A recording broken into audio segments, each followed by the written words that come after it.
C'est gentil à vous d'être venus pour cette présentation. Donc, moi je m'appelle Pierre Fandre, je travaille au Centre d'études de la neige et à IRSTEA, donc je suis doctorant.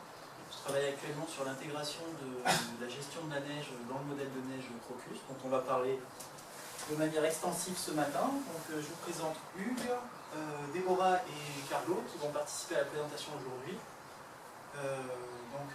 Si vous voulez vous présenter rapidement, pour ceux qui ne vous connaissent pas. Donc moi je m'appelle Déborah Tafraï, j'ai été recrutée au 1er avril au Centre d'études de la neige pour faire un post-doctorat d'1 an et demi. Donc je travaille avec Samuel Morin au Centre d'études de la neige et Michel Becquet à Toulouse. Et donc le but de mon post-doc c'est de produire des scénarios climatiques avec une descente d'échelle sur les massifs alpins et pyrénéens. Et ensuite d'utiliser ces scénarios climatiques pour alimenter donc, le modèle de neige Crocus et produire des projections de l'enneigement sur les Alpes et les Pyrénées pour le prochain cycle. Carlo? Oui, bonjour, je m'appelle Carlo Carmagnola, je suis italien, je suis arrivé en France en 2010 pour une thèse, à côté, au centre de la neige, sous les propriétés du manteau de jeu alpin. Et ensuite, en 2014, j'ai commencé à travailler dans une société qui s'appelle Calège, toujours dans la région grenobloise, où je fais aussi de la recherche appliquée aux propriétés de la neige sur les pistes de ski, en collaboration un petit peu avec Météo France. Voilà. Donc Hugues François, je suis ingénieur de recherche à IRSTEA dans l'unité développement des territoires montagnards. Je travaille avec Emmanuel Marcel Poil et ce qu'on va vous présenter aujourd'hui, c'est des travaux qui sont en collaboration avec le Centre d'études de la neige, Samuel Morin et Pierre Fandre en particulier, et bientôt Déborah, qui permettent d'intégrer une base de données socio-économique qu'on appelle la BD Station et dont je suis l'administrateur, avec les données qui sont issues du modèle de manteau neigeux du Centre d'études de la neige.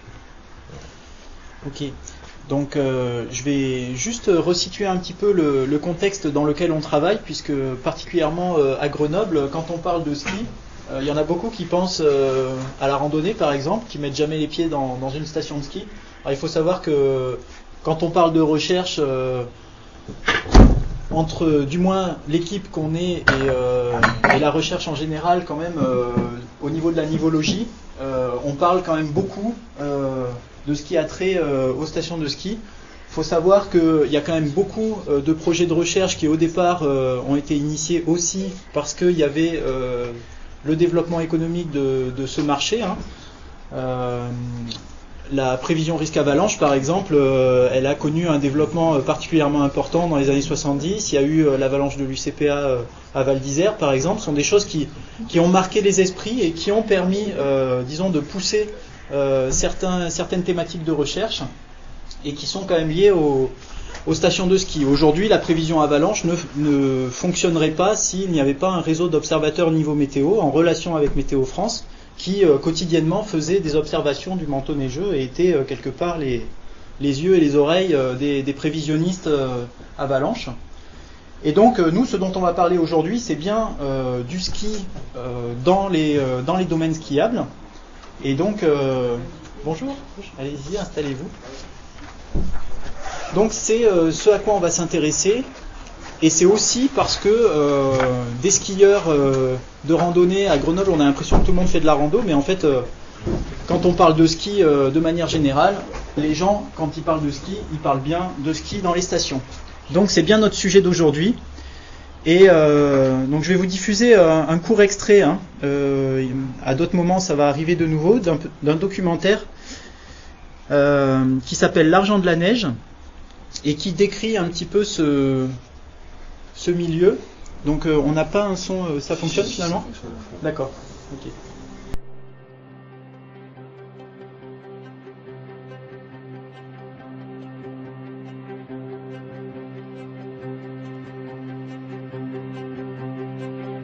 Non, nous en fait on ne skie pas comme ça. Nous sommes des enfants des villes, donc nous avons appris à skier sur des pistes. C'était dans les années 70. À cette époque, les petites caméras GoPro qu'on installe n'importe où n'existaient pas. On ne sait pas encore bien s'en servir, mais ça va venir. Ce n'est rien d'autre qu'une caméra subjective. C'est ce qu'il nous faut pour aller voir ce qui a changé dans les montagnes. Parce que quelque chose a changé. Comment les stations sont-elles devenues des entreprises de spectacle mondialisées dirigées par le marketing?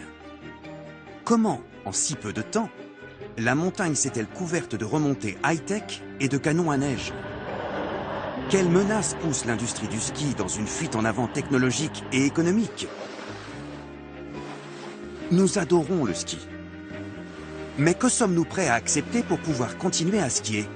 Voulons-nous vraiment être les clients d'un parc d'attractions à la montagne?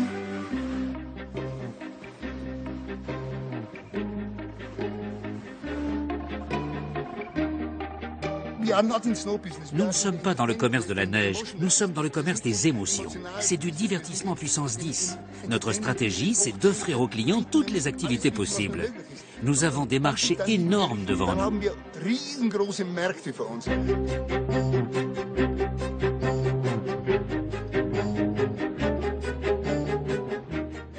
Voilà. Donc le ski dont on va vous parler aujourd'hui, c'est celui-là. Hein. C'est effectivement pas d'autre chose. Et en fait, on recoupe pas mal de thématiques de recherche différentes quand on s'intéresse à l'activité des domaines skiables, hein, puisque donc il y a effectivement les problématiques d'enneigement et les problématiques de développement dans une échelle future, donc à 30 ans, à 50 ans, à 100 ans. Et il y a toute la dimension socio-économique des stations avec l'ancrage dans un territoire, le développement de ce territoire et de son économie. Donc ce marché du ski aujourd'hui, il est quand même important. Hein. Il faut savoir que 50% de la richesse produite par le département de la Savoie aujourd'hui, il est directement lié au tourisme hivernal. Donc c'est quand même quelque chose qui pèse, y compris dans le tourisme français, qui est pourtant un des pays les plus visités, la France. Et en 2013, un peu au coude à coude avec les États-Unis et l'Autriche qui se partagent généralement la première place en ce moment, il y a eu 58 millions de journées, donc d'équivalents de forfaits journées qui ont été vendus en France. Donc c'est quelque chose qui est extrêmement important et qui est aujourd'hui très clairement la locomotive économique des vallées de montagne en France. Donc ce marché, il est important. Il est dans une dynamique qui est elle aussi relativement importante et dans un cercle qui fait qu'aujourd'hui on n'envisage pas vraiment la montagne s'il n'y avait plus les domaines skiables. Et c'est le sujet un peu de ce deuxième extrait que j'aimerais vous montrer, qui est lui aussi relativement court, mais qui donne une idée de ce que représente aujourd'hui le développement des stations en montagne.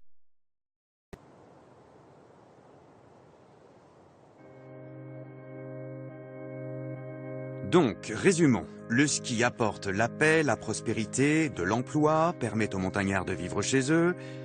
En France, le plan neige a tellement bien marché qu'il n'y a presque plus d'autres activités que le tourisme d'hiver. Mais au printemps, quand les skieurs sont rentrés chez eux et que la neige a fondu, qu'est-ce qu'il en reste ? Des villes désertes qui ne cessent de croître. Le bilan français, aujourd'hui, n'est pas tiré. Donc je ne sais pas comment on peut servir de modèle alors qu'on n'a pas tiré un bilan d'un plan comme celui-là. Le développement des stations a été un bon système à un moment donné. L'exode rural dans ces zones de montagne a été stoppé. Ça a très très bien fonctionné, c'est très clair. Sauf qu'aujourd'hui, on va trop loin. On peut construire sans fin. Tant qu'on trouvera des gens pour acheter, on continuera à construire. Ils ne sont pas forcément skieurs, tous ces gens-là. On s'adresse à des petits épargnants qui ont été effrayés par la chute de la bourse. Et là, à l'échelle de l'Europe, on a beaucoup de gens qui veulent mettre de l'argent de côté.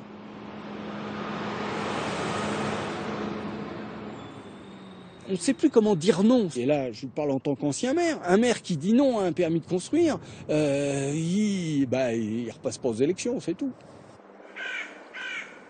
La Tarentaise compte au bas mot, parce que les chiffres, personne ne veut les diffuser, bien entendu, au bas mot, 380 000 lits d'hébergement. C'est plus que le nombre de lits d'accueil du Maroc et de la Tunisie réunis. On en est même à un point où on se demande si, à force de construire des lits comme on continue à le faire aujourd'hui, on ne va pas rentrer dans une bulle immobilière.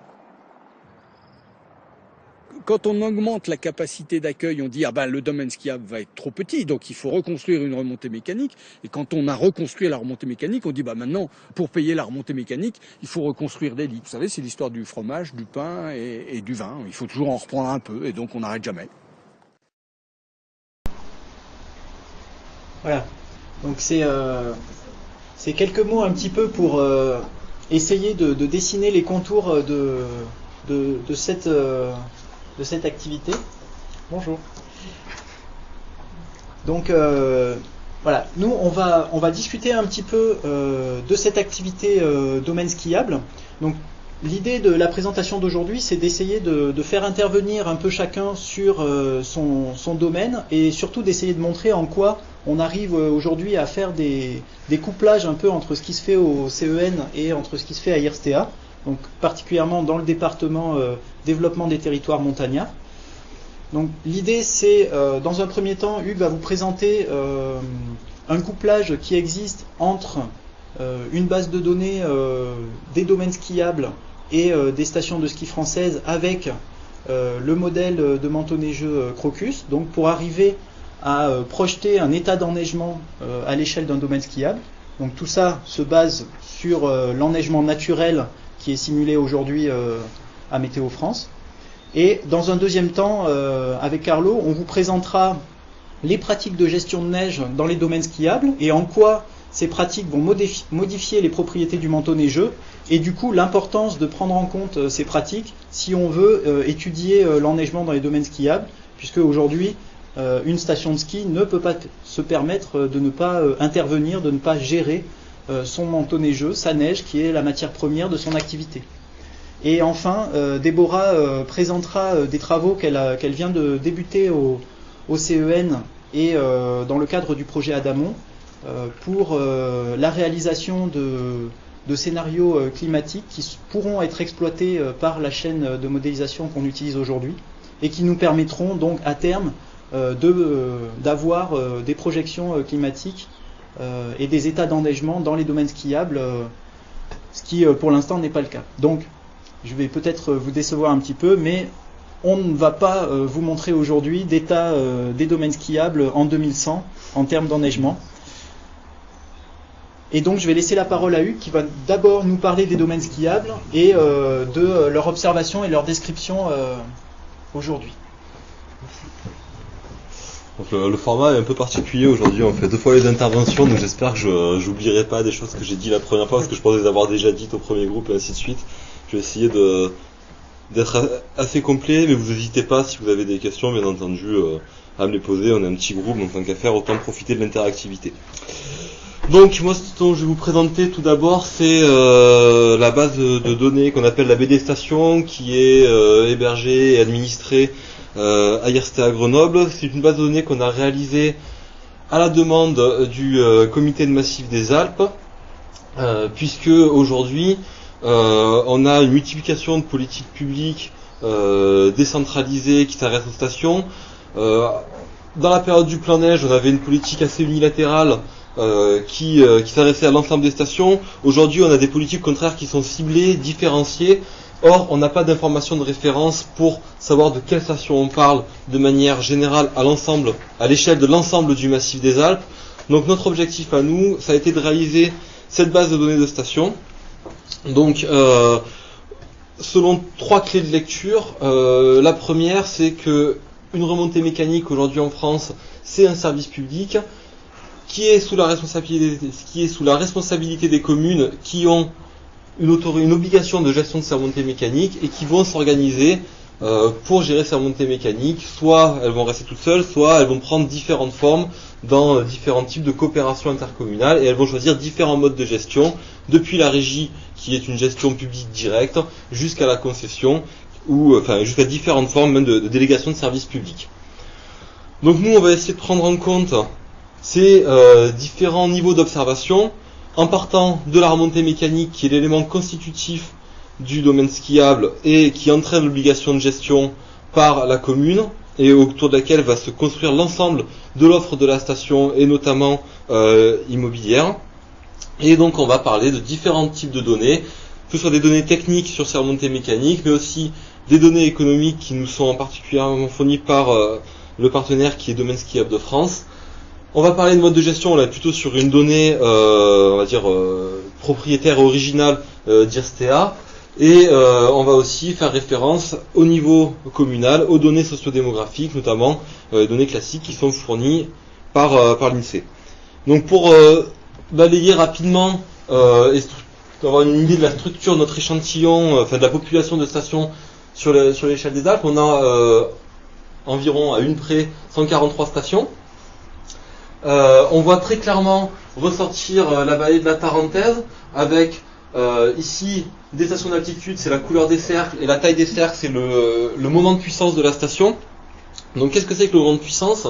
C'est un indicateur qu'on utilise pour pouvoir comparer les remontées mécaniques et les stations entre elles. Parce que d'habitude, quand on parle de remontées mécaniques, on pense intuitivement au débit des remontées mécaniques, le nombre de personnes qu'elles vont pouvoir remonter.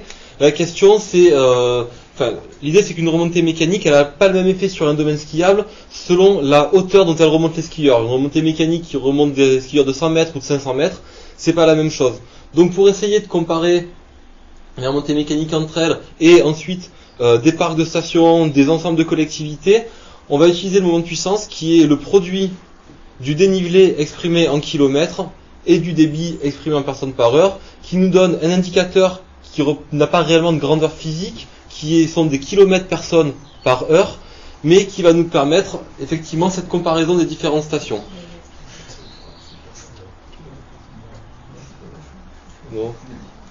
Du coup, ça nous donne, pour structurer rapidement l'échantillon, on voit très clairement ici qu'en nombre de stations, on a un très grand nombre de petites stations, donc avec un moment de puissance inférieur à 2500, mais que si on s'intéresse à la répartition de moment de puissance, la moitié des stations représentent moins de 10% du moment de puissance total des Alpes, alors que 10% de stations qui sont des très grandes stations, donc avec un moment de puissance supérieur à 15 000, représentent quasiment la moitié du moment de puissance alpin. Voilà. Et ensuite, l'objectif de notre démarche, ça a été d'intégrer ces données techniques et économiques sur les stations avec des données d'enneigement. Donc pour vous présenter, moi je suis plutôt côté socio-économie, donc pour vous présenter, sans dire de bêtises, le modèle d'enneigement, je vais céder quelques minutes la parole à Carlo, et ensuite je reviendrai vous présenter comment est-ce qu'on intègre ces données ensuite à la baie des stations. Bien, merci Hugues. Donc le modèle qu'on utilise pour estimer les quantités de neige et l'enneigement s'appelle Safran Crocus. Donc Safran, c'est la chaîne de forçage, donc c'est les données météorologiques qu'on donne à manger au modèle, et Crocus c'est le modèle de neige. Donc ici vous voyez un exemple de comment on peut utiliser le modèle sur une piste de ski. Là on est sur une piste bleue à Serre-Chevalier. Donc à droite vous avez différents profils de pistes qui correspondent à des saisons différentes, ça peut être de 2004-2005 jusqu'à la dernière saison. Et vous allez voir, quand on lance la simulation, on peut voir sur chaque tronçon de cette piste les quantités de neige naturelles qui sont présentes sur la piste, semaine par semaine dans ce cas-là. Vous voyez des saisons qui sont très sèches, comme celle-ci, bien arrosées comme celle-là, et ça nous permet de voir la saison en cours, comment elle se situe par rapport aux autres saisons. Donc le modèle Crocus est utilisé aujourd'hui, notamment pour la prévision de risque d'avalanche, et il est utilisé sur les massifs français, donc Alpes, Corse et Pyrénées. Ici vous voyez les Alpes françaises et le découpage en massifs. Donc le modèle peut tourner sur les différents massifs français par tranche d'altitude en fonction de l'orientation et de la pente des versants des massifs. Donc en particulier, c'est par tranche de 300 mètres qu'on peut lancer les simulations. Vous voyez ici le fonctionnement du modèle. Donc tout d'abord, on a Safran, donc les données météo qui permettent d'alimenter le modèle, notamment la température, l'humidité de l'air, le vent, la rayonnement solaire, infrarouge aussi, et les précipitations en phase pluie et phase neige. Donc tout ça, c'est les données qui sont données à manger au modèle. Après, le modèle connaît la topographie du sol. Donc par exemple ici vous avez le versant nord, le versant sud, par tranche d'altitude. Et donc avec tout ça, on peut simuler ensuite les propriétés de la neige avec sa stratification de couches. Le schéma ici, vous voyez en bleu c'est la neige, avec les deux interfaces avec l'atmosphère, avec le sol. Donc il y a un modèle atmosphérique, il y a aussi une modélisation du sol, Et donc la neige évolue en fonction des échanges thermiques énergétiques avec l'atmosphère, avec le sol. Et donc si après on fait un petit zoom sur la partie neige, vous voyez que la neige, on peut la modéliser par couche de neige stratifiée, et chaque couche est caractérisée par la propriété physique de la neige, donc sa température moyenne, son continuum liquide par exemple, ou même la dimension et la forme des grains de neige qui sont à l'intérieur de couches. Donc ça c'est le modèle qui fonctionne aujourd'hui pour les applications de résistance avalanche et qui marche en neige naturelle. Donc, contrairement à ce que vous avez présenté Carlo, où ils travaillent eux sur une piste de manière très très fine avec une description très très détaillée de la piste à des fins opérationnelles directes, nous on va plutôt travailler, l'objectif c'est de travailler à l'échelle des Alpes. Donc d'avoir quelque chose qui soit reproductible pour l'ensemble des stations. Et ça passe par une première étape qui est celle de modéliser les domaines skiables, puisqu'on n'aura pas l'ensemble des pistes pour l'ensemble des stations des Alpes à disposition pour travailler sur quelque chose de très très très fin. Donc pour ça, on part de ce qu'on appelle un modèle numérique de terrain. Donc un modèle numérique de terrain, si vous n'en avez jamais utilisé, c'est tout simplement une image avec des pixels, avec un pas régulier. Nous, ce qu'on utilise, c'est 25 mètres pour le moment. On est en train de passer à la nouvelle référence IGN qui est 5 mètres, mais les travaux qu'on vous présente, ils sont sur la base de 25 mètres. Et tous les 25 mètres, au centre du pixel, on a une altitude. Voilà, tout simplement. À partir de ça, on croise avec une information géographique sur les remontées mécaniques. Donc une remontée mécanique, c'est simplement un linéaire. Donc là, on prend un linéaire simple, bien entendu, il peut avoir différentes formes. Là, on a pris la version la plus simple pour représenter ici. Et l'objectif du ski étant de partir du haut pour descendre jusqu'en bas, on modélise la descente avec tous les pixels qui sont inférieurs aux pixels sur lesquels se situe le haut de la remontée mécanique. L'idée, c'est quand même qu'on puisse remonter sur le domaine, donc il faut qu'on puisse rejoindre le bas des remontées mécaniques. Et donc pour simuler ça, on part du bas de la remontée mécanique et on regarde tous les points qui remontent. On va regarder et on va garder la partie qui s'intersecte avec les deux, et ça va nous donner ce qu'on appelle une enveloppe de domaine skiable gravitaire, quand on le fait avec plusieurs remontées mécaniques en simultané qui correspondent à l'échelon d'un exploitant de station. Ensuite, alors là, ça fait partie des approximations, on va dire, du modèle. On n'a pas de lien direct entre l'information géographique des linéaires de remontée mécanique qu'on obtient en croisant les données de la BD Topo de l'IGN et les données d'OpenStreetMap et l'information technique sur les remontées mécaniques qui nous est fournie par le service technique des remontées mécaniques et transports guidés qui est juste à côté. Ça, le lien entre la donnée géographique et attributaire n'existant pas, on répartit ensuite le moment de puissance en fonction des données d'altitude, tout simplement. On prend le haut et le bas et on regarde ensuite en fonction des altitudes de Safran, toutes les différentes tranches, comment est-ce que la remontée mécanique se répartit entre ces différentes tranches. Et ensuite on répartit par tranche d'altitude la part du moment de puissance correspondant au linéaire qui recouvre la tranche concernée. Je sais pas si c'était clair ça. Et qu'est-ce qui se passe s'il y a un ravin dans le... Enfin, je vois, ok, je vois la chose, mais s'il y a un endroit qui est complètement interdit... En fait, on enlève toutes les pentes à plus de 60%. Voilà. Je ne l'ai pas précisé dans le... J'ai montré le principe de la modélisation, mais effectivement, on enlève toutes les pentes qui sont supérieures à 60%, elles sont sorties du domaine skiable. Et vous verrez quand on va vous présenter des... voilà, il y a des trous dans le domaine. Sur le bas, tu dois quand même être assez sévère en faisant ça, quand même, parce que le skieur, ça conserve assez bien son énergie. Donc tu peux passer sur du plat, voire même remonter des petites bosses assez facilement. Oui, c'est la différence entre l'altitude entre les deux. Ouais, alors pour être plus précis, sur la descente en général, on n'a pas trop de problème avec les pixels environnants. Le fait de croiser avec le bas, ça me paraît. Oui, je vais préciser, c'est pas de problème. Les pixels environnants, avec le bas, on a souvent quelque chose de très très très large. Ce qui pose plus de problème, c'est le rejoindre le pied d'une remontée mécanique, où effectivement c'est un petit peu trop strict, directement supérieur. Donc on fait supérieur ou égal déjà, et on fonctionne en plus à un pas N+2. En gros, à la montée comme à la descente, alors je vais vous le faire pour la descente, mais c'est l'inverse pour la montée. On considère quand un pixel est plus haut que le pixel précédent, qu'on va le conserver si les pixels de rang 2, les voisins de rang 2, sont plus bas que le pixel qui était plus haut. Voilà. Donc on arrive à garder comme ça une petite bosse et à conserver 1 million d'énergie. Mais de toute façon, à 25 mètres, ce type de considération, finalement, il est mineur par rapport à l'approximation, enfin la manière dont on représente les réalités du terrain, quoi. Parce que sur des pixels de 25 mètres, il y a quand même des décalages importants par rapport au fait qu'il y ait un chemin ou pas qui existe, et on peut tomber... Enfin, on a les effets dans les deux sens. Des fois on en prend trop, des fois on n'en prend pas assez. Mais bon, globalement, comme on le voit sur cette figure des 7 lots, l'impact général, c'est qu'on représente plus un potentiel aménageable qu'une réalité aménagée, puisque on est très largement au-dessus de la surface des pistes, mais de manière générale, on arrive à englober une majorité de pistes. Voilà. Comme on voit la petite verte qui passe sur le côté, il nous manque juste les ballons du Prat, parce que typiquement, au déremontées mécaniques, il y a un moment où il faut remonter un petit peu pour arriver à redescendre dans les vallons. Voilà. Mais sinon, on arrive globalement à avoir l'ensemble de la station.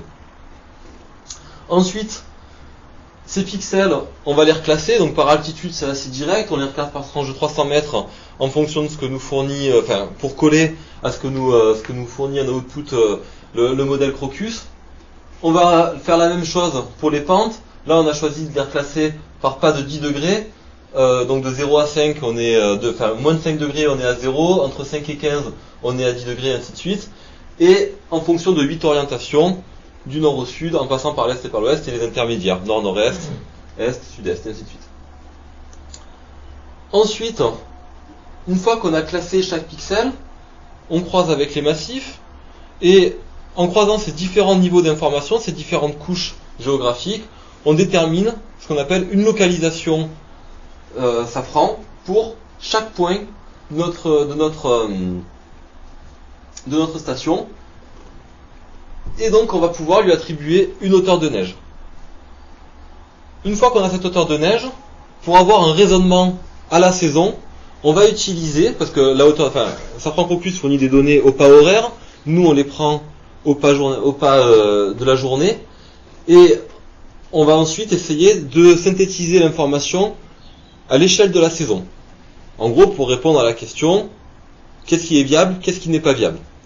Pour ça, on utilise une règle qui est sans doute discutable, mais qui aujourd'hui constitue l'échelle de référence pour la communauté internationale, et donc qui permet de discuter avec nos collègues, notamment autrichiens, qui travaillent beaucoup sur la question et qui sont aussi à l'origine de cette règle-là, qui stipule qu'une station est viable si elle dispose d'au moins 30 cm de neige au sol, en neige naturelle toujours, pendant au moins 100 jours de l'année. Voilà. Donc, on considère la saison, et pour chaque pixel, en fonction de ses caractéristiques de pente, d'orientation, d'altitude et de massif, on va dire, sur cette saison-là, il est viable ou il n'est pas viable. Globalement, vous représentez ici deux cartes, 2006-2007, qui est une saison très difficile, et 2008-2009, qui au contraire est la première saison, une saison assez exceptionnelle, ou la première, où les stations françaises apparaissent comme les premiers mondiaux en termes de journées skieurs. Et effectivement, on voit très clairement les difficultés d'enneigement en 2006-2007, notamment sur les entrées du domaine qui sont Prapoutel, Pipé et le Pléné, où on est à plus basse altitude et où on est clairement sur des pixels qui sont considérés comme non viables, avec la saison 2008-2009, où là on a quand même quelque chose de beaucoup plus intéressant du point de vue du ski.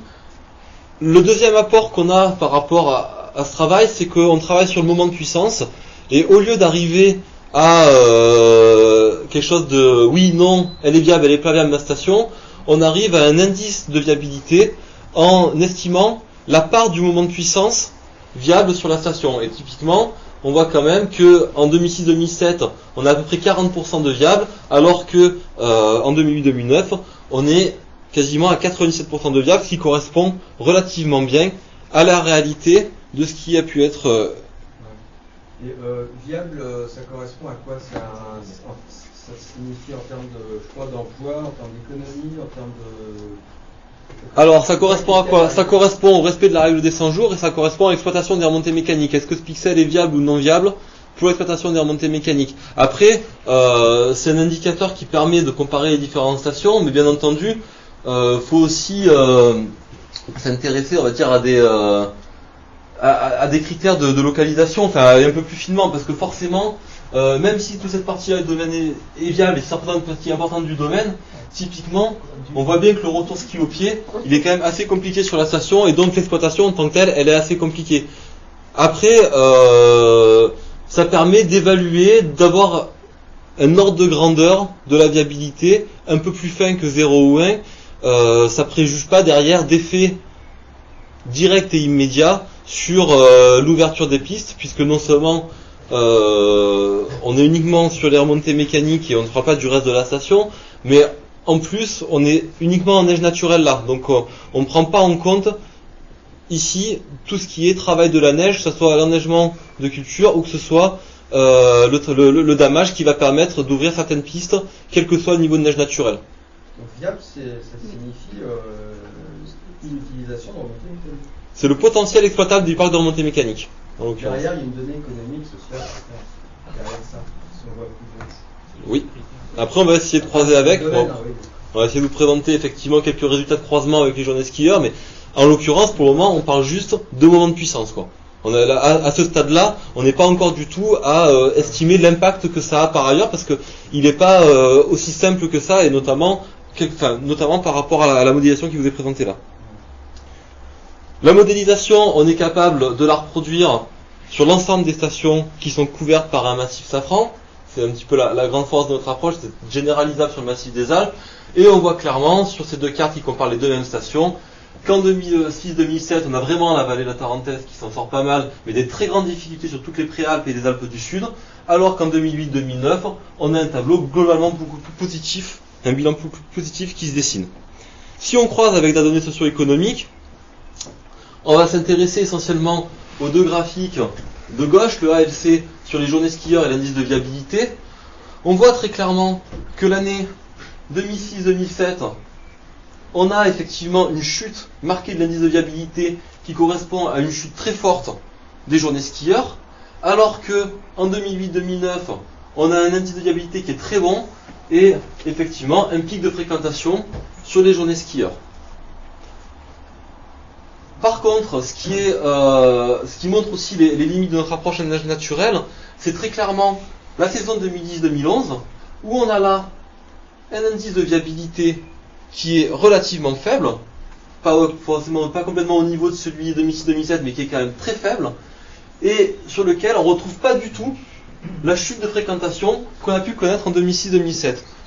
Une des principales différences entre les deux saisons, c'est qu'en 2006-2007, on est sur une saison on est sur un hiver relativement chaud, et donc on peut supposer qu'il n'y a pas trop de possibilités de produire de la neige artificielle, alors qu'en 2010-2011, on est essentiellement sur un hiver sec, mais froid, qui a permis potentiellement la production de neige. Et on voit bien là qu'on est sur une des limites de notre approche de modélisation, qui nécessite de travailler sur l'intégration de la neige de culture, sur l'intégration du travail de la neige, et c'est notamment en grande partie les travaux que mène actuellement Pierre Strand.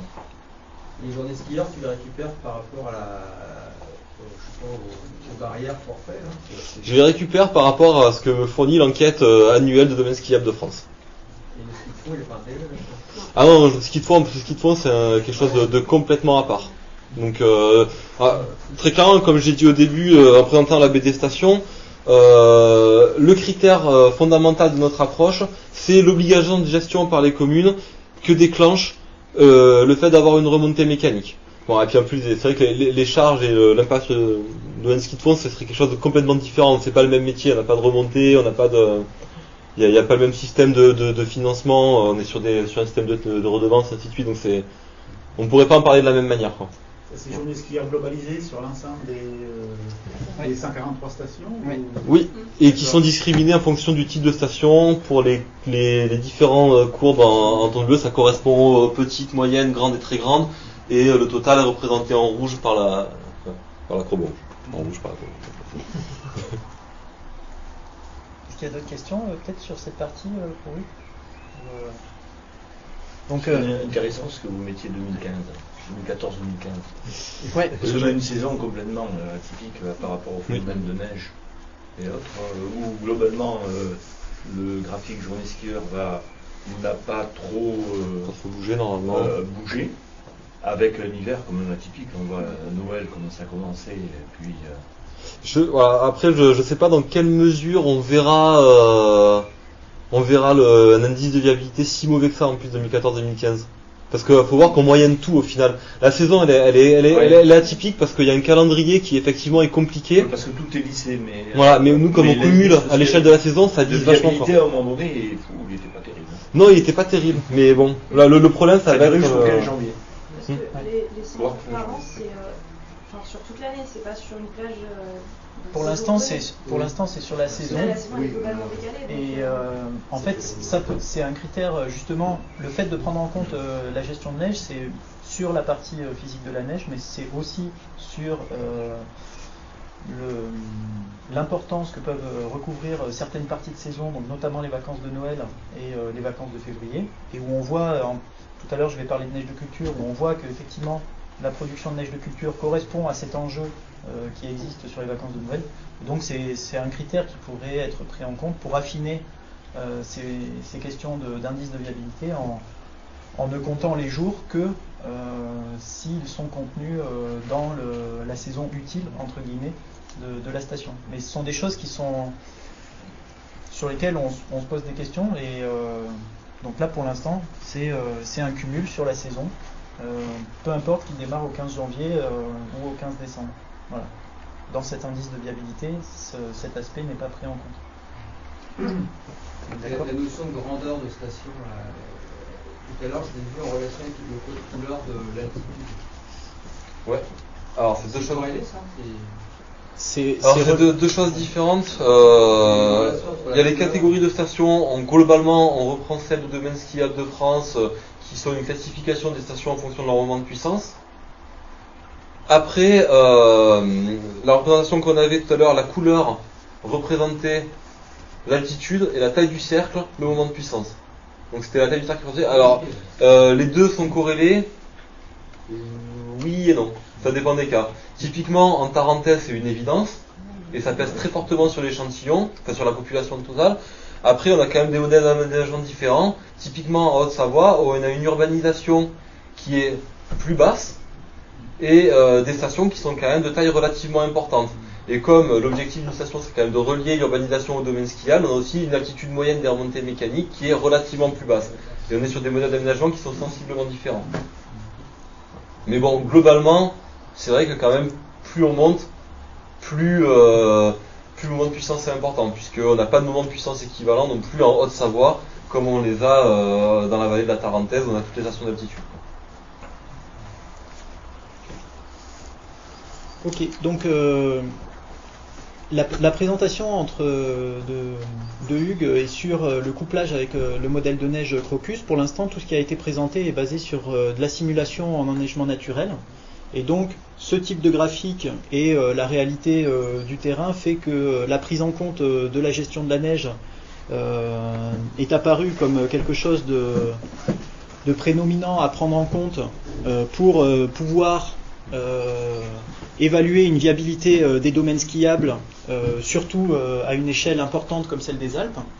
Donc l'idée, c'est que ce qu'on essaye de faire actuellement, c'est d'intégrer des pratiques de gestion de neige, que sont principalement la production de neige de culture, donc l'apport de matière par la neige de culture, et la modification des propriétés du manteau neigeux par le damage, dans le modèle Crocus.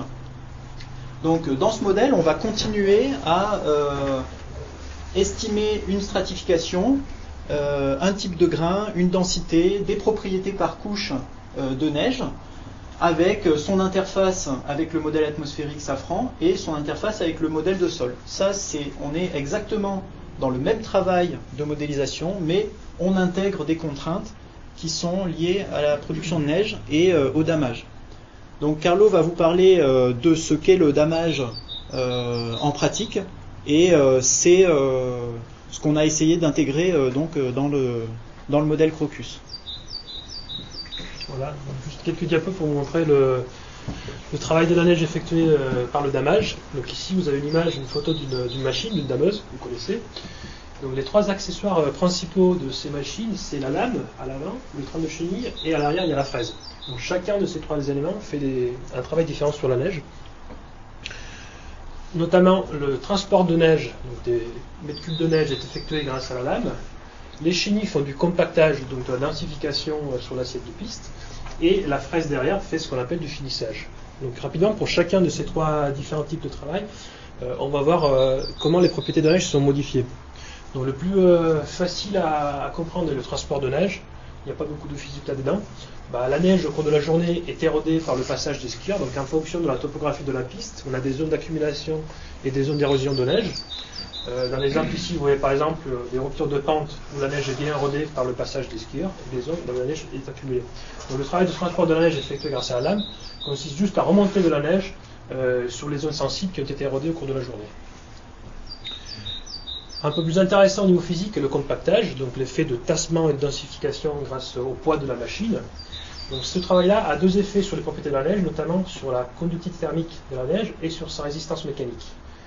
Donc ici à droite, vous voyez un exemple de la densification de la neige en fonction du nombre de passes avec la machine. Donc la machine passe une fois sur un certain point de la piste, deux fois, trois fois, etc. Vous voyez qu'au bout de 2-3 fois, le travail n'est pas efficace, donc ça ne sert pas grand-chose de repasser plusieurs fois au même endroit. Mais au bout d'une passe ou deux passes, l'effet de densification est très important. Des facteurs jusqu'à 3, même en termes d'augmentation de densité. On verra tout à l'heure pourquoi cette augmentation de densité est très importante pour garder le matériau neige. Le deuxième effet du passage de la machine est l'augmentation de la résistance mécanique de la neige. C'est notamment la variable qui permet à la piste de résister au passage des skieurs au cours de la journée. Dans le graphe là, vous voyez en fonction du temps, l'augmentation de cette résistance une fois que la machine est passée sur la piste. Donc si vous passez votre machine la veille, dès que la piste, la veille du jour auquel on veut s'intéresser, pendant toute la nuit, cette résistance augmente, alors que si vous voulez ouvrir votre piste là-bas et que vous damez la piste juste 2 heures avant, vous n'aurez pas laissé assez de temps à la neige pour acquérir cette cohésion qui vient de la création de ponts de glace, donc du frettage entre les grains qui sont sur la piste. Donc c'est la raison pour laquelle les pistes sont damées plutôt le soir de la veille, plutôt que le matin du jour même, parce que il faut quand même plusieurs heures à la piste pour qu'elle devienne bien résistante. Et quel est tout type de neige ça? Pardon? C'est en neige sèche. Ça c'est neige sèche, absolument.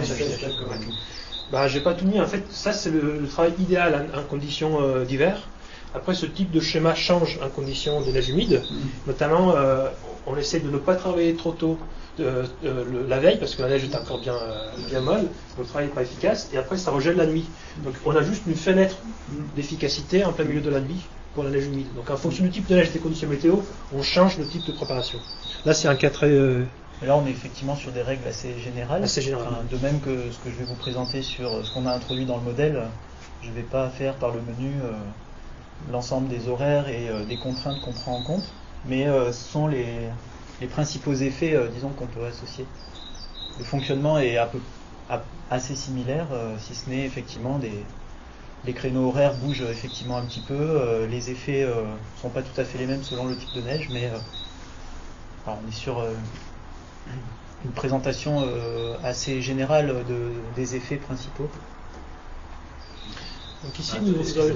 juste une question sur la diapo précédente. Quelle est la différence entre une machine équipée d'une fraise ou d'un... Ah oui, donc je ne suis pas rentré dans le détail. Donc la fraise, on va parler tout à l'heure, c'est l'accessoire, le tambour qui est à l'arrière de la machine et qui brasse la neige avec des dents. Alors, le peigne densifie beaucoup moins la neige parce que c'est juste pour faire un finissage à la fin. Donc ça ne va pas mélanger les couches, ça va juste étaler la surface et créer une surface bien lisse à la fin. Donc ça a moins d'impact, on le voit bien, sur la densification de la neige. Donc, pourquoi il faut la tasser, la neige? Parce que si la neige est tassée, elle résiste mieux aux coups de chaud au cours de la journée. Notamment, vous voyez un exemple ici, une section de neige. Donc à gauche, vous avez la piste ski, donc, qui a été tassée par le passage des machines. À droite, c'est juste en dehors de la piste, le manteau neigeux naturel, dès qu'il est tombé, dès qu'il s'est constitué à côté de la piste. Donc si la neige a été bien tassée au cours de la nuit, là on est pendant la nuit, le froid pénètre beaucoup plus, parce qu'un manteau dense conduit mieux la chaleur et inversement conduit mieux le froid. Donc en fait, ça permet, une neige densifiée, d'avoir le froid qui pèse jusqu'en bas de la couche. Inversement, un manteau pas tassé, il est moins dense, donc il est plutôt isolant, et donc va garder le chaud qu'il a accumulé au cours de la journée, et il ne va pas se refroidir jusqu'au fond de la couche. Donc quand on va faire du ski sur la piste le jour, pendant le jour, le manteau qui a été bien tassé, s'est bien refroidi, et donc va garder par inertie thermique son froid longtemps, alors que le manteau qui a été moins refroidi pendant la nuit va se réchauffer assez rapidement. Donc juste le fait de passer avec une machine et de changer la densité de la neige va changer les échanges thermiques, et donc un manteau comme ça va être plus résistant par rapport à un manteau pas damé. Donc le troisième élément dont on parlait, c'est la fraise qui fait du finissage. Donc la fraise a deux effets principaux. Le premier effet, ça rejoint un peu l'effet du tassement. Donc ça augmente la densité des couches et ça homogénise la couche de surface. Donc en cassant les grains, ça crée des structures qui sont plus petites, et donc la création d'augmentation de résistance est favorisée par la présence de petits grains. Le deuxième effet, c'est le rendu de surface. Donc pour avoir une piste qui se présente un petit peu comme ça, donc ça a deux raisons. Donc la première raison, c'est esthétique, donc on veut laisser un manteau le plus joli possible à voir. Le deuxième est lié à ce que je disais avant, donc une surface qui se présente comme ça a un rapport entre l'interface air classe, air neige et par unité de surface, mètre carré, qui est plus important par rapport à la même surface bien lissée. Donc ça veut dire que pendant la nuit, un manteau qui est comme ça permet au froid de pénétrer plus facilement à l'intérieur de la neige, parce que en fait il y a plus d'interface entre la neige et l'air par rapport à un manteau qui est bien lisse. Ça a l'effet inverse en fait sur l'albédo au cours de la journée, ça c'est un peu de détail, ça va attraper un petit peu les grains, l'environnement, donc ça va faire chauffer un petit peu au cours de la journée, mais en fait cet état de surface va rester assez longtemps pendant la nuit, si la piste est damée en début de la nuit, donc l'effet plus important pour ce qui concerne la pénétration du froid, le matin la piste va tout de suite être travaillée, et donc ça a moins d'importance en termes d'albédo. Voilà, je pense que pour le damage c'est tout. Et là, Pierre va vous parler par contre de la deuxième technique de travail des pistes, on va dire, c'est la neige de culture, la production de neige de culture. Ouais. Donc, juste une aparté, donc tout ce que vient de décrire Carlo est effectivement pris en compte dans le modèle sur lequel on travaille aujourd'hui.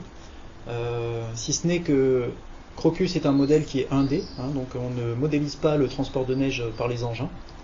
Et on ne travaille pas non plus sur la rugosité, donc le finissage dont il vient juste de parler. Les autres effets associés au damage sont pris en compte dans le modèle. Et ensuite, donc le principal module qu'on a intégré aujourd'hui, c'est l'apport de matière par la production de neige de culture. Donc on modélise par une précipitation neigeuse qui est provoquée à la fois par un schéma de production qu'on introduit dans le modèle, et aussi par les conditions météorologiques courantes, donc qui sont basées sur la température et l'humidité de l'air.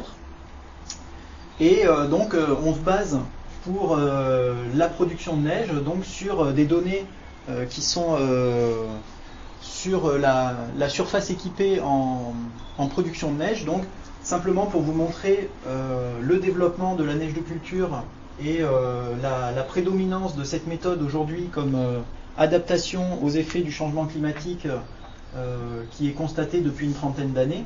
Donc les premiers enneigeurs, c'est dans les années 70. À la fin des années 90, fin des années 80, début 90, il y a les hivers sans neige, dont Déborah montrera tout à l'heure qu'ils ont été effectivement assez marqués en neige naturelle. Et à ce moment-là, le réel développement de la neige de culture a démarré, et les données les plus récentes qui étaient disponibles jusqu'à maintenant dataient de 2009, où il y avait à peu près 20% de surface équipée. Donc aujourd'hui, on a réalisé une enquête auprès des domaines skiables qui montre qu'on est à peu près à un tiers des surfaces équipées en neige de culture aujourd'hui, et avec des perspectives à 5 ans, c'est-à-dire pour des stations de ski, avec ces engagements-là, c'est quasiment du certain, quoi. Donc avec des projets d'extension qui amèneront à 40 à 45%, très probablement, les surfaces équipées en neige de culture dans les Alpes françaises en 2020. Donc l'idée, c'est qu'aujourd'hui, c'est quelque chose qui est quand même très présent, qui est très employé. Et donc je ne vais pas rentrer dans la technologie, hein. Vous connaissez les enneigeurs, donc type ventilateur, d'autres types perches, qui sont les plus courants en France, et qui produisent donc ces billes de glace, hein, puisque la neige de culture, ça n'est jamais que des billes de glace, d'une taille qui est assez petite quand elle est produite sèche et de bonne qualité, donc de 0,3-0,4 mm à peu près. Et en pratique, ce qui se produit, et particulièrement en début de saison, va à peu près à 1 mm. On trouve des billes de neige de culture d'1 mm dans les tas qui sont au sol. Donc simplement pour donner un peu un aperçu du schéma de production qu'on a dans Crocus, donc on se base sur des données de ce type-là, sur la répartition de la production par exemple aux Deux-Alpes, où en gros, et c'est assez général dans les domaines avec lesquels on travaille, on a pratiquement la moitié de la production qui est passée avant les vacances de Noël. Puisque l'idée c'est qu'aujourd'hui on a effectivement plutôt plus de difficultés à démarrer la saison qu'à la terminer. Et l'enjeu des vacances de Noël, qui représente pratiquement un tiers du chiffre d'une station de ski, il est très important. Donc la production est très orientée sur le début de saison, puisqu'on ne sait pas de quoi la saison sera faite. Donc on produit pour avoir un manteau neigeux de départ, et ensuite sur lequel la neige naturelle va pouvoir se poser. Donc ça, c'est un schéma de production moyen, hein, sur la décennie 2000-2010 aux Deux-Alpes.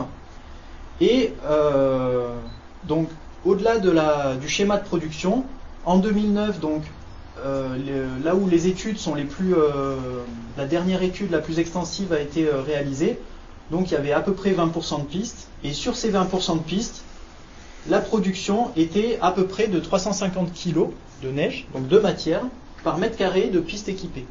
C'est-à-dire qu'en gros, il y avait 70 cm d'une neige à 500 kg par mètre cube à peu près qui était produite, c'est-à-dire la hauteur de la table.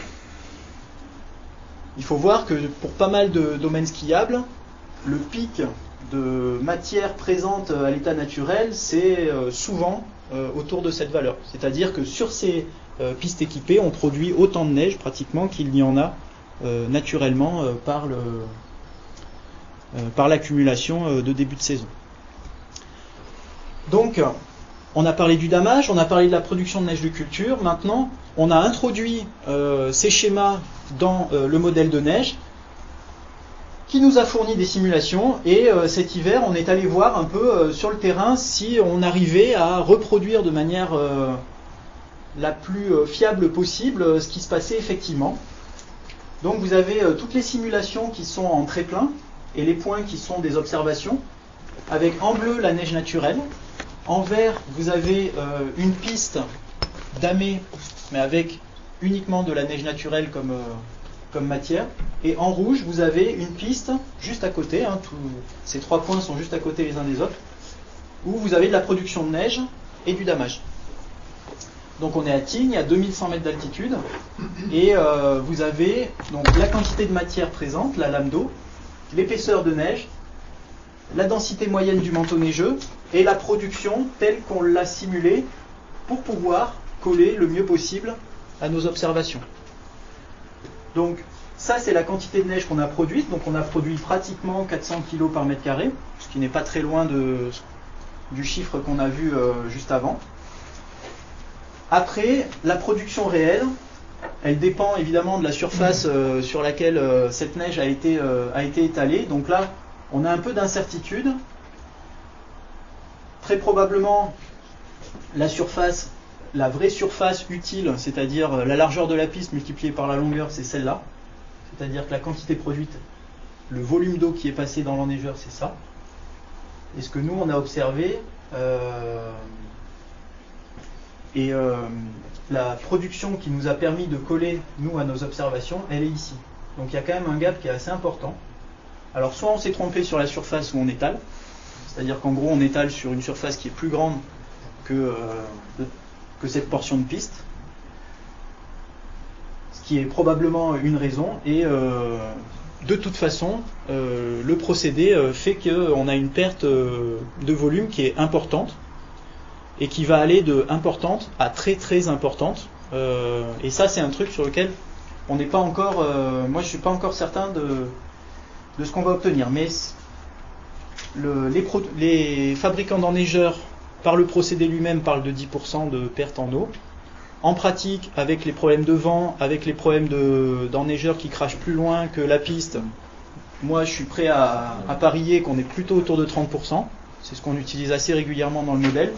Et là, sur ce cas présent, si on considère que cette surface est juste, et moi je suis assez convaincu de ça, là on a quasiment plus de 50% de perte de ce volume, ce qui reste à expliquer. Donc, mais pour l'instant, je préfère pas arrêter de chiffres, mais donc cette production, elle nous permet de coller aux observations qu'on a faites sur le terrain, et où donc on voit, en particulier sur la densité moyenne, que si le manteau neigeux naturellement évolue vers une densité plus importante au fur et à mesure de la saison, le damage en particulier confère au manteau une densité moyenne qui est très stable sur la saison, puisqu'on atteint très très vite une densité qui est importante, et comme le disait Carlo, c'est pas parce qu'on dame 50 fois qu'on est 50 fois plus dense que quand on dame une seule fois. Donc il y a vraiment une vraie stabilité qui est conférée au manteau, et une conservation qui est un peu plus importante. Donc là, il y a des choses qui sont qui sont encore à retravailler, notamment l'effet du damage très tard dans la saison, puisque là on est un peu moins sûr de notre coup, mais en plein hiver, on a effectivement une meilleure conservation lors des petits épisodes de fonte, comme peuvent le rencontrer là au cours du mois de janvier. Le refroidissement plus important, le refroidissement nocturne plus important dont parlait Carlo tout à l'heure, on l'observe effectivement. Donc l'idée, c'était de montrer que sur des points ponctuels, on est a priori capable de reproduire de manière raisonnable l'enneigement sur une piste de ski à partir du moment où on en connaît la production de neige s'il y a lieu. Donc l'idée, c'est que sur le domaine des Sept-Lots, par exemple, on est dans une catégorie de stations où on a généralement de la production de neige jusqu'à 1900 mètres. C'est quelque chose qui est pareil, un résultat de l'enquête qu'on a réalisée auprès des domaines skiables. Donc, vous avez ici la situation en neige naturelle, liée à la règle des 100 jours. Donc, vous avez un coloris qui est lié au nombre de jours où vous avez 30 cm de neige au sol, en neige naturelle. Et ici, vous avez la même carte, avec la prise en compte de la production de neige et de la neige de culture, la production de neige et du damage, pardon, sur les parties les plus basses de la station, c'est-à-dire les fronts de neige essentiellement Prapoutel, Pipé, Le Pléné, et la partie la plus haute de la station qui est ici, donc où il n'y a que du damage, et où donc on observe une amélioration vraiment très importante du nombre de jours où on a effectivement 30 cm de neige au sol entre la neige naturelle et la neige gérée. Et un exemple qui est aussi assez intéressant, c'est la situation au 15 décembre de la même station en neige naturelle. Donc, est-ce que vous avez moins de 30 cm en rouge ou plus de 30 cm en vert en 2006, 2007, 2008, 2009? Et où on voit que, malgré tout, la neige de culture reste une méthode effectivement d'adaptation, mais qui n'est pas infaillible, hein, puisque en 2006-2007, comme le disait Hugues, il a fait chaud et la production n'était pas possible. Donc là, le modèle, lui, il avait pour consigne de produire 50% du total avant Noël, et il n'y est pas arrivé, quoi. Donc ici, on a effectivement une problématique qui est que la production de neige n'a pas permis d'atteindre les 30 cm sur les fronts de neige dans la plupart des endroits. Ça a quand même fonctionné à certains endroits, mais ça n'a pas été le cas partout.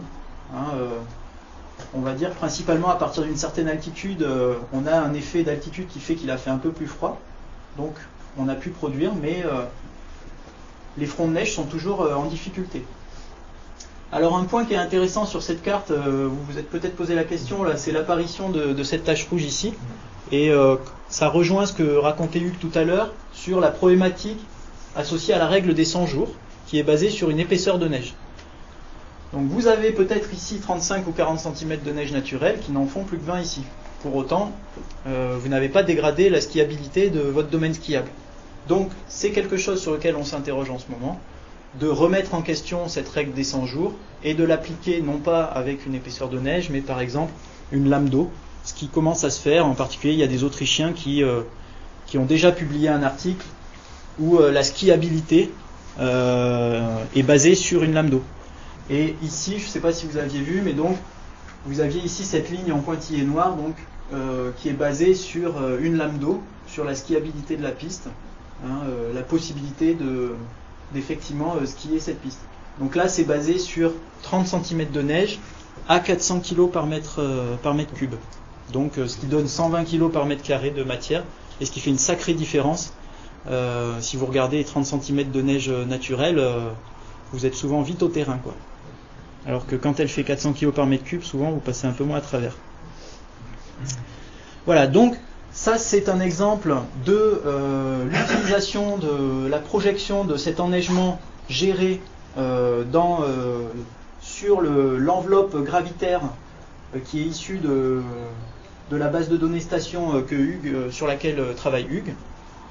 Ce qu'on espère arriver à faire à très court terme, c'est ce genre de carte, mais effectivement en prenant en compte l'enneigement géré, donc c'est-à-dire travailler à l'échelle des Alpes, mais avec la prise en compte de la gestion de neige.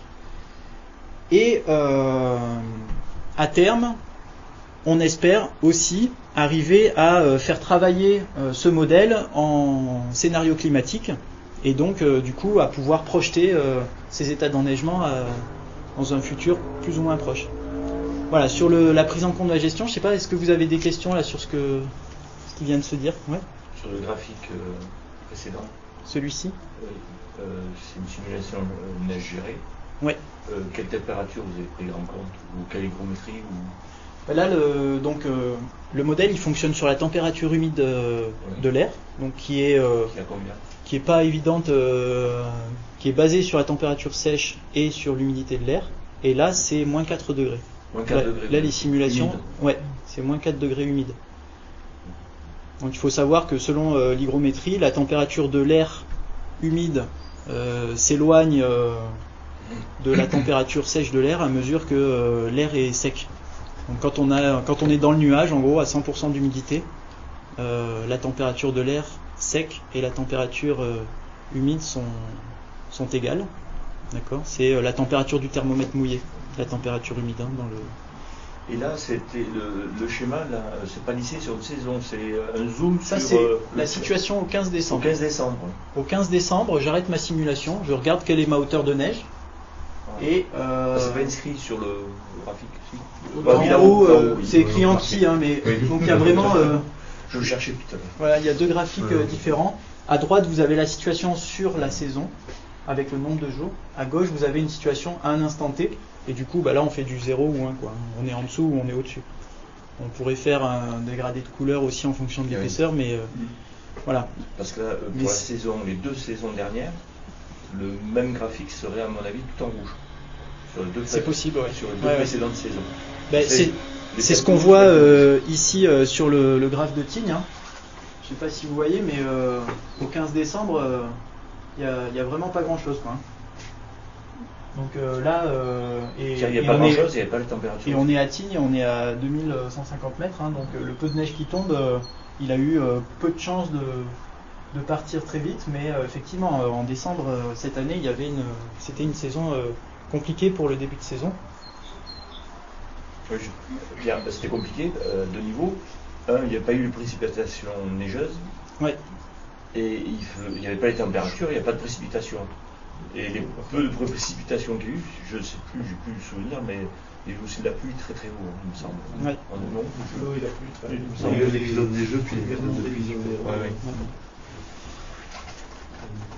Donc, pour l'instant, là, au stade où on en est à se dire, si on prend la production telle qu'elle a été réalisée, est-ce qu'on arrive à reproduire de manière assez fidèle ce qu'on a observé sur le terrain, a posteriori? L'idée maintenant, c'est est-ce que si on comprend suffisamment les rouages, la prise de décision par les niveauculteurs de production ou pas, est-ce qu'on peut arriver à faire du temps réel, quoi. C'est-à-dire d'arriver à simuler ce qu'il est en train de se passer. Voilà. Ce qu'on voit ici, c'est que quand on sait ce qui s'est passé, quand on sait ce qui a été produit en termes de quantité, on arrive assez bien à reproduire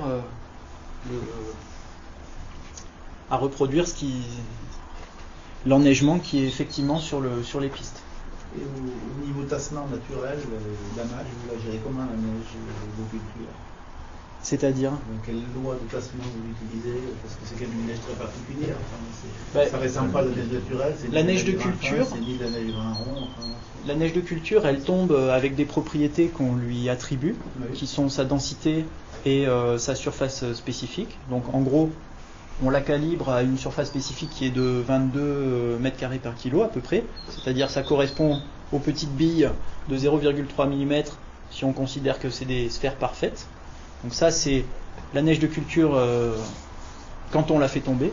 Et une fois qu'elle est au sol, elle suit exactement les mêmes lois que la neige naturelle quand elle est au sol. C'est simplement que son état initial n'est pas le même. Après, son évolution est traitée de manière tout à fait identique à la neige naturelle. En tout cas, c'est une loi d'évolution newtonienne, de viscosité newtonienne, donc ça dépend de la température et de la densité des couches. Donc on peut l'appliquer à n'importe quel type de neige, si on connaît sa densité et la température moyenne de la couche. Pour l'albédo, la neige de culture, vous avez des mesures, non? Peut-être on a fait. Ouais, l'albédo, on a fait très peu de mesures parce que c'est pas forcément si évident que ça à faire. Enfin, on en a fait quelques-unes avec Solalb, un instrument du LGGE, mais pour lequel en fait on n'a pas vu, on peut pas dire qu'on a vu quelque chose se passer vraiment quand on y était, par l'effet du damage, parce que cette perturbation, elle a lieu sur un relativement long terme, et a priori, le point d'entrée qu'on a décidé de suivre et qui est le plus facile de gérer pour nous, c'est vraiment d'essayer de se concentrer sur cette évolution de la SSA et de voir comment la surface spécifique évoluait au cours de la saison en fonction du damage. Et donc ça, là il y a des résultats que j'ai pas montrés, mais où on voit que globalement on fait évoluer la SSA de manière assez fiable par rapport à ce qu'on a observé, sauf en fin de saison où on voit que là on commence à avoir des problèmes de divergence, et ce qui se confirme dans toutes les stations où j'ai fait des observations, parce que là à Tignes au 1er mai la fonte elle démarre et c'est pas terminé, mais dans d'autres stations comme à Champs-Rousse ou à Autran où on a observé jusqu'à la fin, on voit que clairement dans le modèle pour l'instant on ne fait pas évoluer suffisamment vite l'albédo de la neige, et du coup on a un retard dans le jour de fonte à la fin. Mais là où c'est un petit peu moins impactant, c'est que ce qu'on a constaté aussi, c'est qu'au moment où le manteau il commence vraiment à disparaître rapidement, c'est très souvent le moment où la station ferme en fait. Et donc du coup, vis-à-vis d'étudier une viabilité, pour l'instant scientifiquement j'aimerais bien arriver à comprendre un peu ce qui se passe et voir pourquoi ça ne va pas aussi vite que dans la vraie vie. Mais par rapport à l'étude d'impact, je pense que ça va être relativement faible comme impact. Et pour revenir à l'albédo de ces neiges sur les chèches travaillées sur les cultures, il est terminé par rapport à la SSA. Oui. Et en fait, ce qu'on constate, c'est que en période de neige sèche, la neige qui est présente sur la piste, elle a la SSA, elle est tout à fait comparable à du grain fin de corniche, par exemple, en neige naturelle. Et on a effectivement des grains avec une SSA qui est autour de 30 quand elle a été damée une seule fois, par exemple. Vous faites passer une dameuse sur de la neige fraîche qui est à 52 SSA, par exemple. Elle est à 30, et puis ensuite elle va évoluer entre 15 et 20 au deuxième passage, et puis après elle va plus bouger. Tant que c'est sec, elle va plus bouger. Et après, il n'y a que l'humidification de la neige pour l'instant qui va dégrader encore la SSA de la neige. Et c'est probablement là où ça pêche pour l'instant, c'est que quand l'humidification démarre, en gros, on ne dégrade pas plus vite. On ne sait pas bien ce qui se passe quand la dameuse passe. Et du coup, probablement qu'elle a encore un effet sur la microstructure de neige. Mais pour l'instant, c'est quelque chose qu'on maîtrise pas encore bien, quoi. Sachant qu'après l'albédo ne dépend pas que de la taille des grains et de la SSA. Voilà. C'est plutôt dans l'infrarouge, mais dans le visible, surtout dans des impuretés. Voilà, après il y a les problèmes d'impuretés. Ça, c'est le vieillissement de couche qui n'est pas bien simulé, je pense. Mais là, parce que sur une piste, on ne maîtrise pas bien. On ne sait pas les saletés qui vont. Ouais, après, nous, là, l'échelle à laquelle on travaille, effectivement, on est sur. Soit on est dans une situation ponctuelle comme ça, où on peut effectivement gérer la pente à l'endroit où on se trouve, quoi, avec y compris le masque de relief qui est autour. Mais après, par exemple, dans l'intégration, dans ce genre de simulation, on est sur la pente du pixel, donc du coup on n'est pas sur des... La rugosité du haut damage. Ah oui, d'accord, la rugosité du haut damage. Ouais. Quelque part, ouais. Après, c'était une question de priorité aussi sur les effets qu'on pensait les plus importants. Et on voit que quand même, quand on prend les effets principaux qu'on suppose, ça se passe encore pas trop mal, quoi. Et on arrive déjà à des résultats qui s'approchent de la réalité. Même si là, sur la partie damage, par exemple, sur Tignes, on n'est pas forcément au meilleur exemple. Mais au moins les situations sont bien différenciées. Donc là on voit quand même bien ce qui se passe. Voilà, mais les paramètres sont très nombreux et surtout les curseurs sont pas forcément toujours faciles à positionner par rapport à ça. Voilà, donc l'idée du changement d'échelle, c'est quelque chose qui est en cours, qu'on espère arriver à faire très prochainement. Et puis l'idée de la projection climatique, c'est aussi quelque chose sur lequel on aimerait évoluer. Alors j'aimerais juste vous parler de quelque chose, parce que si aujourd'hui nous on n'est pas capable d'affirmer ou de supposer plutôt quelle pourrait être la viabilité des domaines skiables en 2100, ce qui est sûr c'est que est-ce qu'on pourra skier en 2100? Alors ça on peut déjà vous répondre que oui, parce que donc je vais vous montrer ce court passage de nouveau du documentaire. S'arrêter? Pourquoi s'arrêter? L'or blanc a tellement rapporté jusqu'à présent. Les vallées les plus pauvres sont devenues les plus riches. Et même dans les Alpes, il reste encore quelques montagnes vierges. Mais il y a aussi de plus en plus de réglementations environnementales et de rabat-joie qui estiment que l'économie du ski s'est engagée dans une dangereuse fuite en avant. Je n'ai pas peur de ceux qui disent que les changements climatiques menacent nos domaines skiables, qu'on risque de ne plus avoir de neige. C'est de la connerie. Nous ne sommes pas dans le commerce de la neige, nous sommes dans un commerce totalement différent. Nous avons actuellement 1200 canots à neige. Nous en aurons 5000 s'il le faut. Nous nous construirons un glacier. Avec les techniques actuelles, on peut tout faire.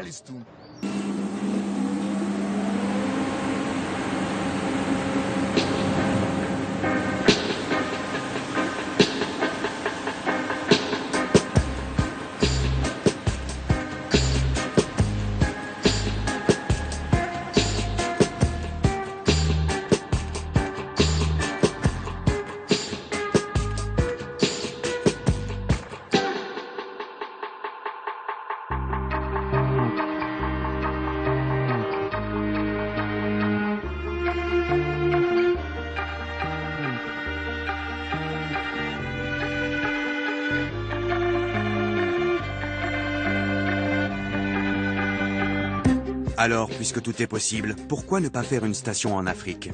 Eh ben voilà, c'est fait. Afriski au Lesotho, un pays enclavé au milieu de l'Afrique du Sud. Plantée sur un plateau désertique, elle a été créée par des Autrichiens pour convertir la bourgeoisie sud-africaine aux joies de la glisse. Il y neige parfois, mais ce n'est pas garanti. C'est loin de tout, mais peu importe. Skier en Afrique, c'est tellement fun.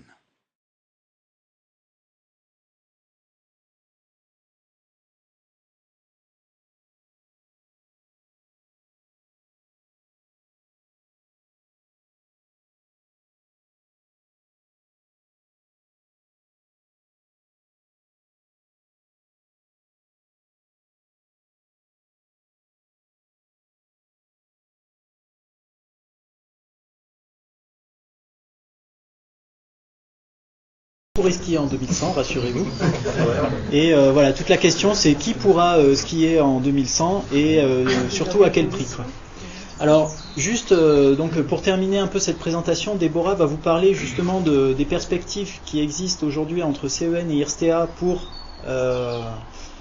utiliser des scénarios de changement climatique avec la chaîne S2M, donc enfin Surfex, Safran, Crocus qu'on utilise aujourd'hui.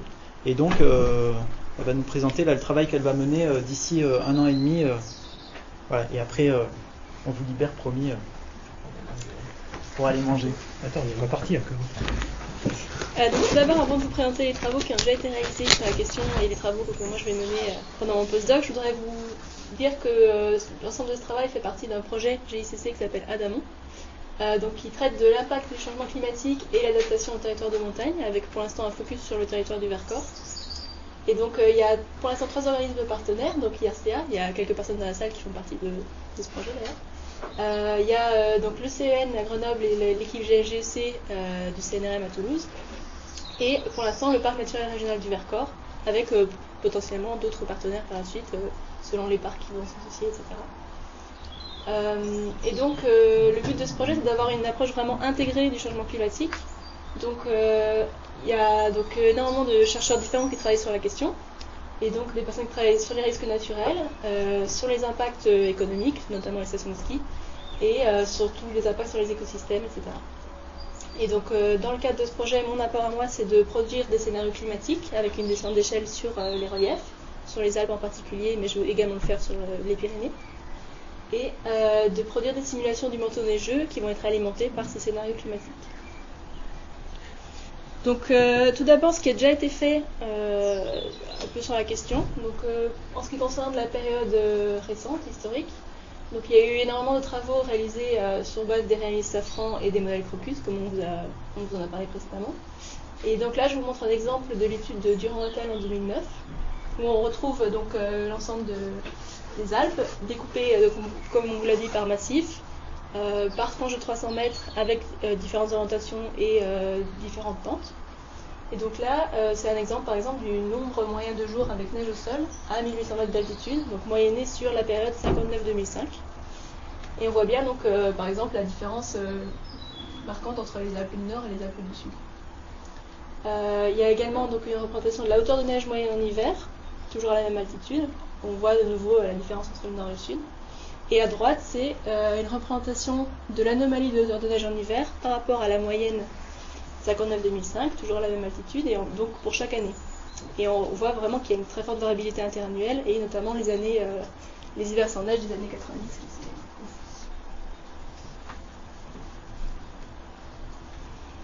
Donc pour ce qui est des projections climatiques, il y a déjà des travaux qui ont été effectués, donc dans le cadre du projet ANR Scampei.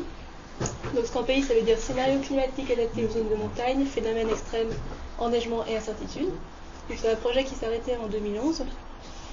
Et donc le but de ce projet, c'était donc d'utiliser les scénarios du GIEC précédent, les scénarios AR4.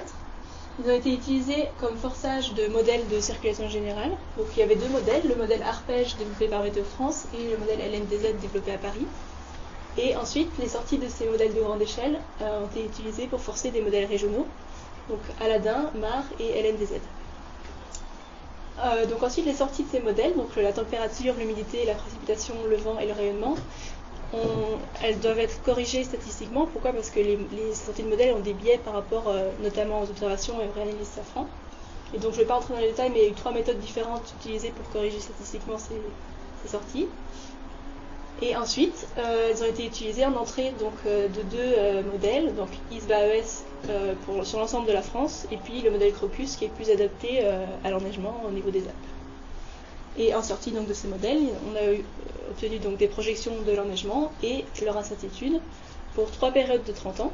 Il y avait donc la période historique, 61-90, et puis 2 projections futures sur 2021-2050 et 2071-2100.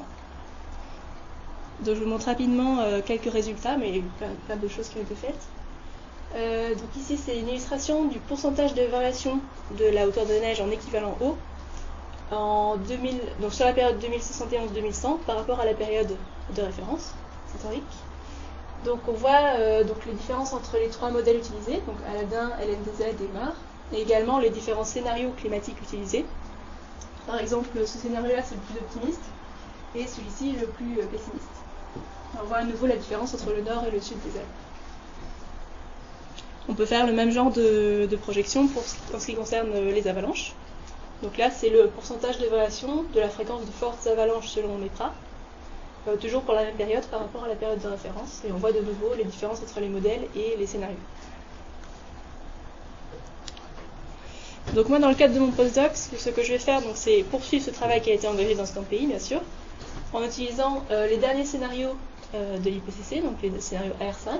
On appelle, il y a 3 scénarios que je vais utiliser, c'est RCP 2.6, 4.5 et 8.5. Et également les dernières simulations issues du projet Eurocordex. Donc Eurocordex, c'est la branche européenne du projet Cordex, qui est un projet international qui vise à produire des simulations régionales pour différentes régions du monde, et notamment pour l'Europe.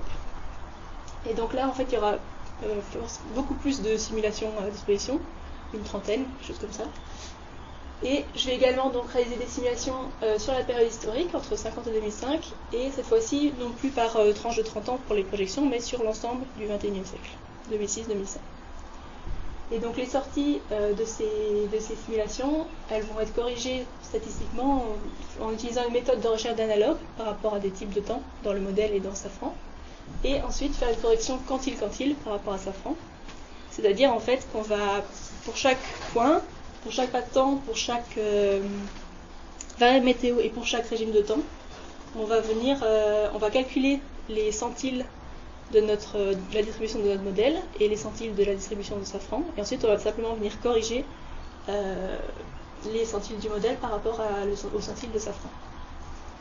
Donc par exemple, si vous aviez 0 degré dans le modèle, ça correspondait à 3 degrés dans Safran, on va venir corriger cette valeur pour arriver à 3 degrés.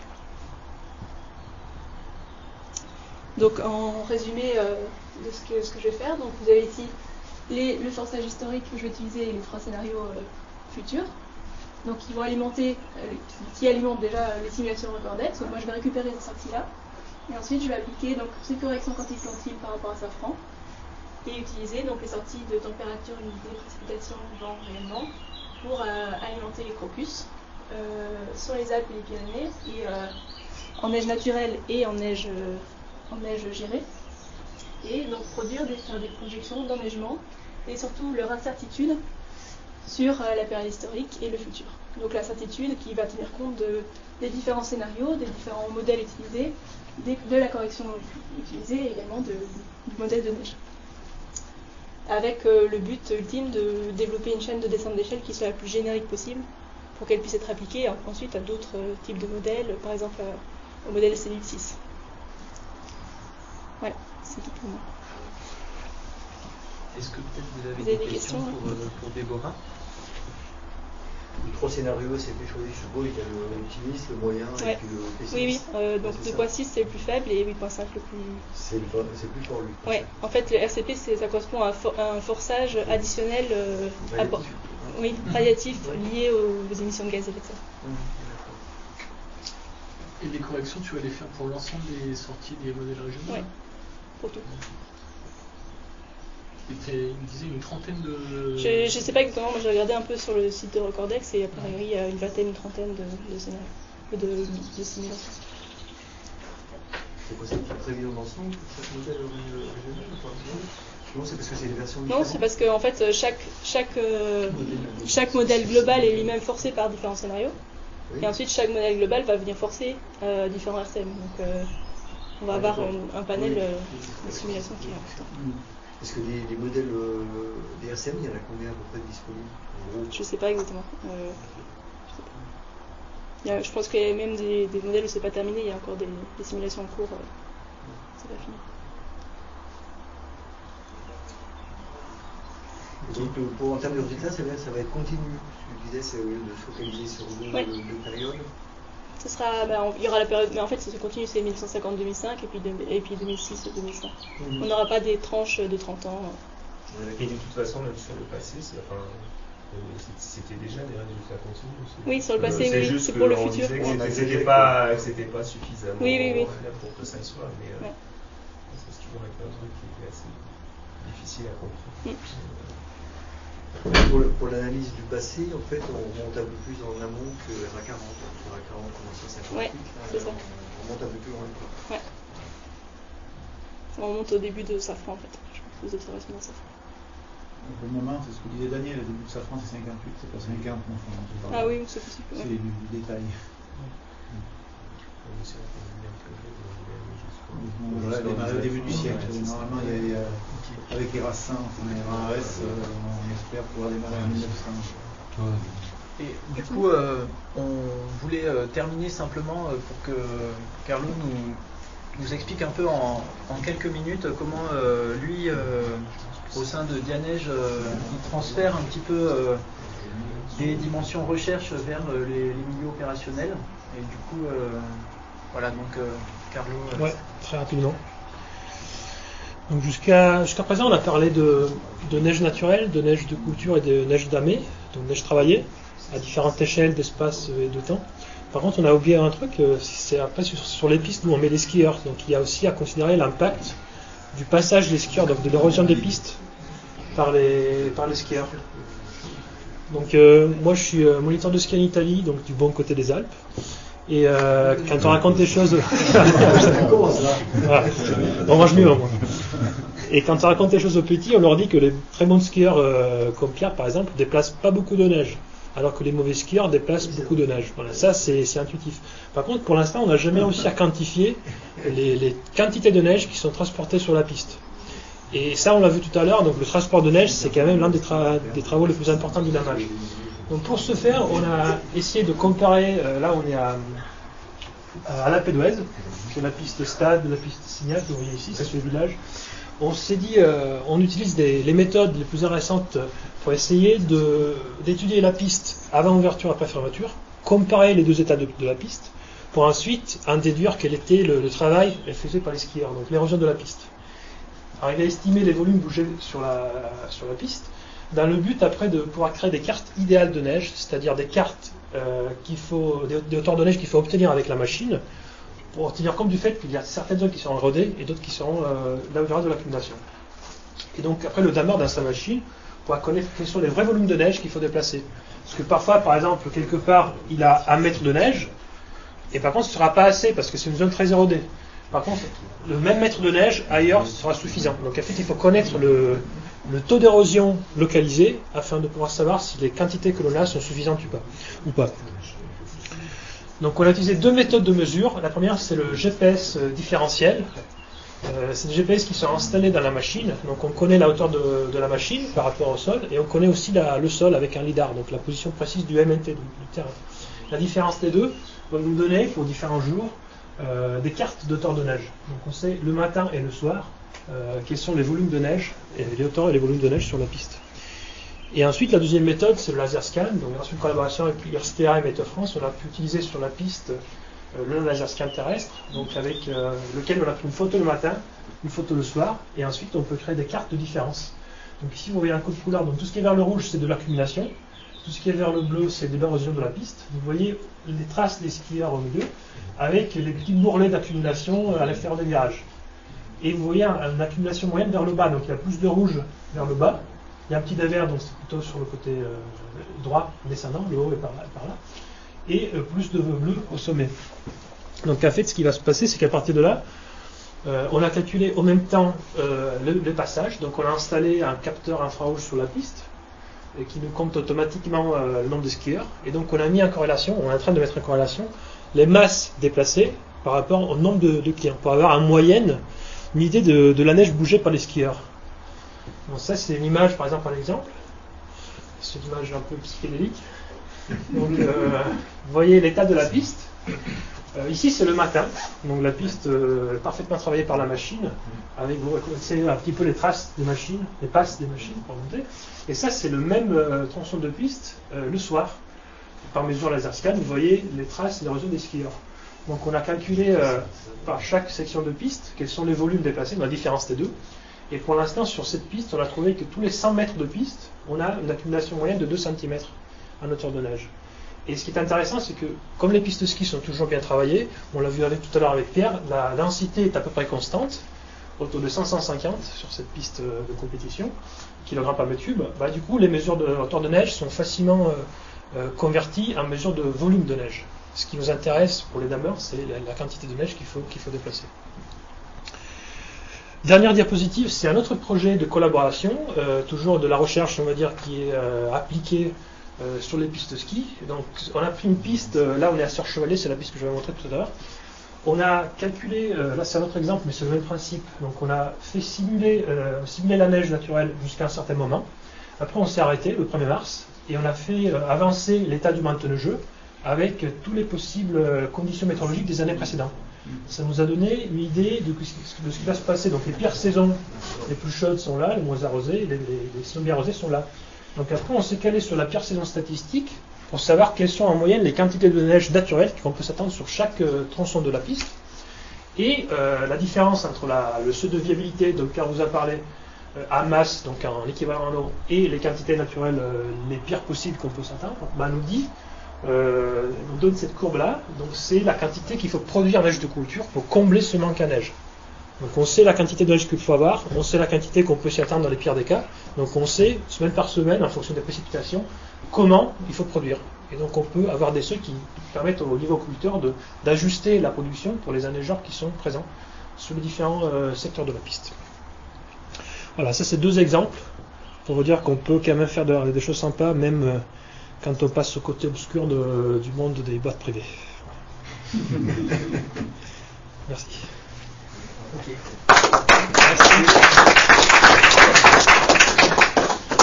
Voilà, bah écoutez, merci d'être passé pour cet atelier. J'espère que ça vous a intéressé. Puis à tout à l'heure, éventuellement, si certains veulent discuter un peu plus avec nous, c'est avec plaisir. C'était au